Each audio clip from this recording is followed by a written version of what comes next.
ನಮ್ಮ ನಡುವಿನ ವಿಕೃತ ಕಾಮಿಗಳ ಬಗ್ಗೆ ಎಷ್ಟು ಹುಷಾರಾಗಿದ್ದರೂ ಸಾಲದು.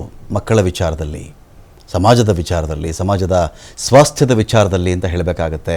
ಯಾರೋ ಓಡಾಡ್ತಾ ಇದ್ದಾನೆ, ಯಾರೋ ತಿರುಗಾಡ್ತಾ ಇದ್ದಾನೆ, ಯಾರೋ ಒಬ್ಬ ಕಾರ್ಮಿಕ ಬಂದಿದ್ದಾನೆ, ನೆಗ್ಲೆಕ್ಟ್ ಮಾಡುವಂತಿಲ್ಲ. ಇದಕ್ಕೊಂದು ಉದಾಹರಣೆನೇ ಹುಬ್ಬಳ್ಳಿಯಲ್ಲಿ ಬಾಲಕಿ ಮೇಲೆ ಅತ್ಯಾಚಾರಕ್ಕೆ ಯತ್ನ ಮಾಡಿ ಬಾಲಕಿಯನ್ನು ಕೊಂದು ಹಾಕಿದ್ನಲ್ಲ ಈ ಆರೋಪಿ. ಇವನ್ ಹಿಸ್ಟ್ರಿ ಇದೆಯಲ್ಲ, ಒಂಥರ ಇದು ಭಯಾನಕವಾಗಿದೆ, ವಿಚಿತ್ರವಾಗಿದೆ ಇದು ಅಂಥೇಳಿ. ವಿಕ್ಷಿಪ್ತ ಮನಸ್ಥಿತಿಗಳು ನಮ್ಮ ಸುತ್ತಮುತ್ತಲೇ ಹೇಗೆ ಓಡಾಡ್ತಾ ಇರ್ತಾರೆ ಅನ್ನೋದಕ್ಕೆ ಇವನೊಬ್ಬ ಸಾಕ್ಷಿ. ಇವನು ಬಿಹಾರ ಬಿಟ್ಟುಬಿಟ್ಟು, ಇವನ ಹೆಸರು ರಿತೇಶ್ ಕುಮಾರ್ ಅಂತ ಹೇಳಿ, ರಾಜ್ಯಕ್ಕೆ ಯಾಕೆ ಬಂದಿದ್ದ ಇವನು? ಇಲ್ಲೇನೋ ಒಂದು ಹುಡುಗಿ ಅತ್ಯಾಚಾರಕ್ಕೆ ಯತ್ನ ಮಾಡೋಕ್ಕೆ ಹೋದಾಗ ಹುಡುಗಿ ಕಿರ್ಚ್ಕೊಂಡಿದ್ದಾಳೆ, ಸಾಯಿಸ್ಬಿಟ್ಟಿದ್ದಾನೆ. ಆನಂತರದಲ್ಲಿ ಎನ್ಕೌಂಟ್ರ್ ಕೂಡ ಆಯಿತು.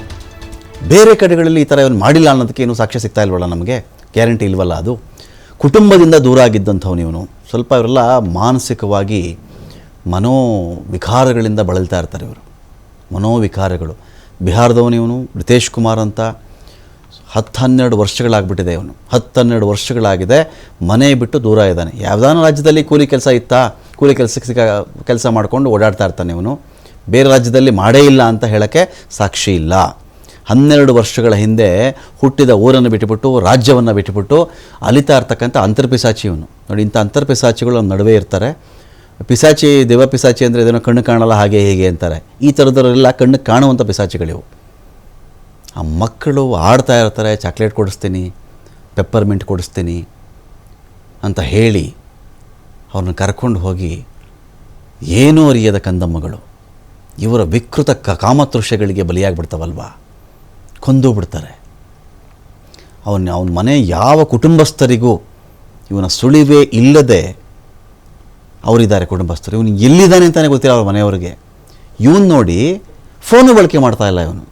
ಇವತ್ತಿನ ಕಾಲದಲ್ಲಿ ಫೋನ್ ಅದೊಂದು ಮಿನಿಮಮ್, ಅದು ಸಂಪರ್ಕಕ್ಕೆ ಮಾತಾಡಬೇಕು, ಕಾಂಟ್ಯಾಕ್ಟಲ್ಲಿರಬೇಕು, ವಿಷಯ ತಿಳ್ಕೊಳ್ಬೇಕು, ಸಮಯ ಉಳಿಸ್ಬೇಕು, ಬೇಕಲ್ಲ ಫೋನು. ಹಣದ ಪಾವತಿಗೋ, ಸೋಷಿಯಲ್ ಮೀಡಿಯಾ ವಿಚಾರಗಳಿಗೋ, ಕರೆಗಳಿಗೋ, ಸಂದೇಶಗಳ ರವಾನೆಗೋ ಬೇಕಲ್ವಾ. ಫೋನ್ ಕೂಡ ಬಳಸದೆ ಇವನು ಜೀವನ ಸಾಗಿಸ್ತಾ ಇರೋದು. ಕಟ್ಟಡ ಕಾಮಗಾರಿ ಕೆಲಸವನ್ನು ಹುಡ್ಕೊಂಡು ಓಡಾಡ್ತಾ ಇರೋದು ಇವನು. ಅದರ ಮಧ್ಯದಲ್ಲಿ ಈ ಥರ ಮಕ್ಕಳು ಸಿಕ್ಕಿದ್ರೆ ಮಕ್ಕಳನ್ನ ಬಿಡಲ್ಲ ಇವನು. 2-3 ತಿಂಗಳಿಗೊಮ್ಮೆ ಈ ಒಂದು ವಾಸಸ್ಥಾನ ಬದಲಾವಣೆ ಆಗುತ್ತೆ.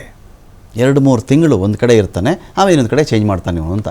ಬೇರೆ ರಾಜ್ಯಗಳಲ್ಲಿಯೂ ಕೂಡ ಈ ವಿಕೃತಕಾಮಿ ಈ ಥರದೊಂದು ಕೃತ್ಯ ಎಸಗಿರಬಹುದು ಅಂತ ಒಂದು ಶಂಕೆಯಲ್ಲಿ ವ್ಯಕ್ತವಾಗ್ತಾ ಇದೆ.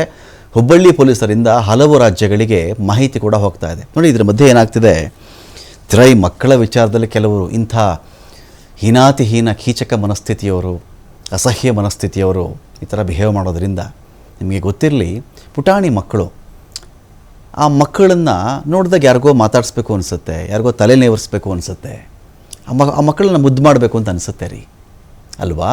ಇವತ್ತು ಏನಾಗಿದೆ ಅಂದರೆ ಅದರಲ್ಲೇ ಗುಡ್ ಟಚ್ ಬ್ಯಾಡ್ ಟಚ್. ಆ ಮಕ್ಕಳೊಂದು ಪ್ರೀತಿಯಿಂದ ಒಂದು ಮಾತಾಡ್ಸೋಣ ಅಂತ ಹೋದರೆ ಎಲ್ಲರೂ ಭಯ ಪಡೋಂಗಾಗ್ಬಿಟ್ಟಿದೆ ಈಗ. ಯಾಕೆ? ಅದನ್ನು ಸಮಾಜ ಹೇಗೆ ಕನ್ಸಿಡರ್ ಮಾಡುತ್ತೋ, ನಮ್ಮನ್ನು ತಪ್ಪು ತಿಳ್ಕೊಂಬಿಡುತ್ತೇನೋ. ಮಕ್ಳಿಗೊಂದು ಚಾಕ್ಲೇಟ್ ಕೊಡಿಸ್ತಾರೆ ಮೊದಲಿಂದನೂ.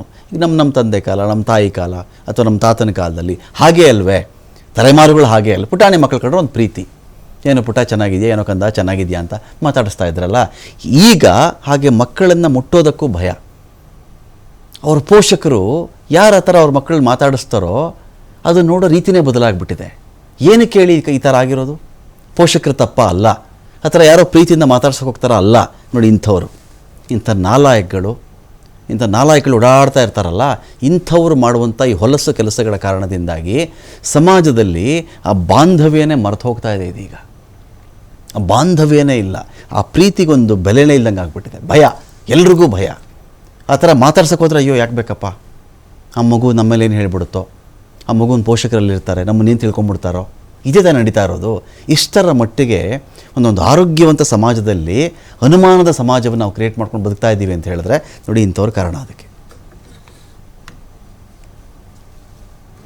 ಡೀಟೇಲ್ಸ್ಗಳಿಗೆ ಇದೀಗ ಎಲ್ಲಪ್ಪ ಏನು ಇವನ ಕಥೆ ಅಂತ. ಇನ್ನು 12 ವರ್ಷಗಳ ಹಿಂದೆ ಮನೆ ಬಿಟ್ಟಿರೋನು ಇವನು, ರಿತೇಶ್ ಕುಮಾರ್ ಅನ್ನೋನು. ಇವನಿಗೀಗ ಇವನು ಕಟ್ಟಡ ಕಾರ್ಮಿಕ ಅಂತ ಹೇಳ್ತಾರೆ. ಯಾರೊಬ್ಬ ಮೇಸ್ತ್ರಿ ಇರ್ತಾನೆ, ಯಾರೊಬ್ಬ ಕಾಂಟ್ರಾಕ್ಟರ್ ಇರ್ತಾನೆ. ಅದರಲ್ಲಿ ಇವನು ವಿವರಗಳೇನು ತೊಗೊಂಡಿಲ್ವಾ, ಇವನು ಫೋನೇ ಇಲ್ಲ ಅಂತ ಹೇಳ್ತಾನೆ. ಇವತ್ತು ಯಾರ್ಯಾರ ಬಳಿ ಕೂಡ ಫೋನ್ ಇರುತ್ತೆ ಅಂತ ಹೇಳಿದ್ರೆ ಏನು ಕತೆ. ಇಲ್ಲಿಗೆ ಬಂದು ಇವನು ಹುಬ್ಬಳ್ಳಿಗೆ ಬಂದು ಎಷ್ಟು ವರ್ಷಗಳಿಂದ ಕೆಲಸ ಮಾಡ್ತಾ ಇದ್ದ, ಒಂದು ಹಿಸ್ಟ್ರಿ ಏನಾದರೂ ಇದೆಯಾ, ಇದಕ್ಕೆ ಮುಂಚೆ ಬೇರೆ ರಾಜ್ಯಗಳಲ್ಲಿ ಎಲ್ಲಿ ಕೆಲಸ ಮಾಡಿದ್ದ ಏನಾದರೂ ಇದೆಯಾ ಮಾಹಿತಿ ಅಂತ?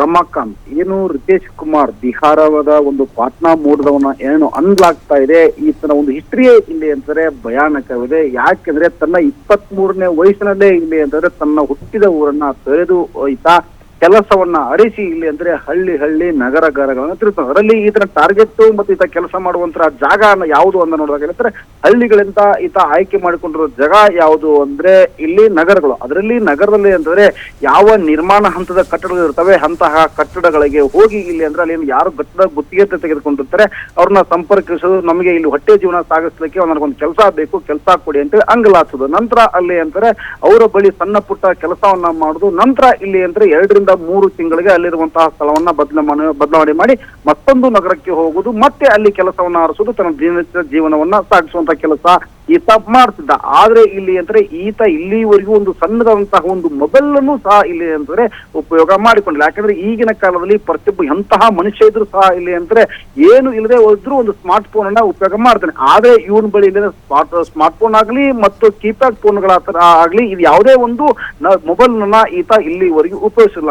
ಈತ ಒಂದ್ ಕಡೆ ಅಂದ್ರೆ ಕೆಲಸ ಮಾಡ್ತಿದ್ದ ಜಾಗಗಳು ಅಂತಂದ್ರೆ ನಿರ್ಮಾಣ ಹಂತದ ಕಟ್ಟಡಗಳು 2-3 ತಿಂಗಳಿಗೊಮ್ಮೆ ಬಾರಿ ಇಲ್ಲಿ ಅಂತ ಜಾಗವನ್ನ ಬದಲಿ ಮಾಡ್ಕೊಂಡ. ಬಿಹಾರದ ಇಲ್ಲಿವರೆಗೂ ಅಂತಂದ್ರೆ ಈತ ಪ್ರಮುಖವಾಗಿ ನೋಡಿದಾಗ ಇಲ್ಲಿ ಅಂತಂದ್ರೆ ರಾಷ್ಟ್ರೀಯ ಹೆದ್ದಾರಿ ಅಕ್ಕಪಕ್ಕದಲ್ಲಿ ಯಾವ ನಗರಗಳಿರ್ತವೆ ಅಂತ ನಗರಗಳನ್ನೇ ಈತ ಹುಡಿಕೊಂಡು ಬರೋದು. ಈಗ ಉದಾಹರಣೆಗೆ ನೋಡಿದಾಗ ಇಲ್ಲಿ ಧಾರವಾಡದಲ್ಲಿ 2-3 ತಿಂಗಳ ಕೆಲಸ ಮಾಡಿದ್ರೆ ಮತ್ತೆ ಹುಬ್ಬಳ್ಳಿಗೆ ಬರೋದು, ಹುಬ್ಬಳ್ಳಿ ನಂತರ ಈತ ಹೋಗುದು ಹಾವೇರಿ, ದಾವಣಗೆರೆ. ಅಂದ್ರೆ ರಾಷ್ಟ್ರೀಯ ಹೆದ್ದಾರಿಗಳಿಗೆ ಈತನ ಸಾಗಾಟಕ್ಕೆ ಈತನ ಸಂಚಾರಕ್ಕೆ ಅನುಕೂಲ ಆಗುವಂತಹ ಜಾಗಗಳನ್ನ ಮತ್ತು ನಗರಗಳನ್ನ ಆಯ್ಕೆ ಮಾಡಿಕೊಂಡು ಅಂತಹ ನಗರಗಳಲ್ಲಿ ಜೀವನವನ್ನ ಇಲ್ಲಿ ಆದ್ರೆ ಈತರ ಹಿನ್ನೆಲೆಯನ್ನ ನೋಡಿದಾಗ ಈತ ವಿಕೃತ ಕಾಮಿಯೇ ಅಂತೇಳಿ ಒಂದ್ ಕಡೆ ಇವತ್ತು ಅನುಮಾನ ವ್ಯಕ್ತವಾಗಿದೆ. ಯಾಕಂದ್ರೆ ಇಲ್ಲಿ ಬಾಲಕಿಯನ್ನ ಹತ್ಯೆಗೈದು ಅತ್ಯಾಚಾರವೆಸಗಿ ಹತ್ಯೆಗೈದ ನಂತರ ಇಲ್ಲಿ ಅಂದ್ರೆ ಹುಬ್ಬಳ್ಳಿ ಅಶೋಕ್ ನಗರ ಪೊಲೀಸ್ ಠಾಣೆ ಸೇರಿದಂತೆ ಹುಬ್ಬಳ್ಳಿ ಧಾರವಾಡ ಪೊಲೀಸರು ಬಿಹಾರ ಸೇರಿದಂತೆ ಮಹಾರಾಷ್ಟ್ರ, ಆಂಧ್ರ, ತಮಿಳುನಾಡುಗಳಿಗೆ ಈತನ ಭಾವಚಿತ್ರ ಜೊತೆಗೆ ಇಲ್ಲಿ ಅಂದ್ರೆ ಕೆಲವೊಂದಿಷ್ಟು ದಾಖಲೆಗಳನ್ನ ಕಳಿಸುವಂತ ಕೆಲಸ ಮಾಡಿದ್ರೆ ಈತ ಏನಾದ್ರೂ ಇಂತಹ ವ್ಯಕ್ತಿ ನಿಮ್ಮಲ್ಲಿ ಇಂತಹ ಕೃತ್ಯಗಳನ್ನ ಎಸಗಿದ್ರೆ ನಮಗೆ ದಾಖಲೆ ಕೊಡಿ, ನಮಗೆ ಮಾಹಿತಿ ನೀಡಿ ಅಂತೇಳಿ